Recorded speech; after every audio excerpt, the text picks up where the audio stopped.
So the first stop to visit I would suggest is Mercat's cocktail bar because it shows the most amazing views of the whole of Barcelona. A lot of people come to visit La Ramblas, and quite rightly so. It's definitely one of the highlights when you come to visit Barcelona.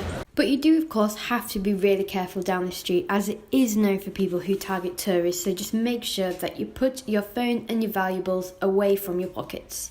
And down the street of the Ramblas are museums, the most amazing street performers, and of course shopping, which leads to the famous food market. So the market here in Barcelona is actually one of the most famous markets, and I'm going to show you exactly why it's so famous and why millions of people come to see this market. And the first documents from the market was from 1217, where farmers came and sold their produce.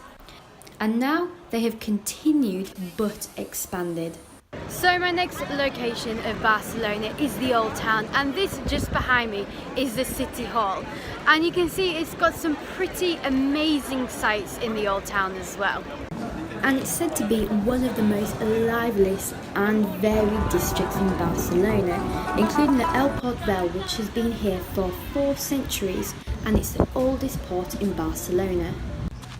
I also suggest to visit the Parc de la Ciutadella, which is so relaxing after a busy day in Barcelona.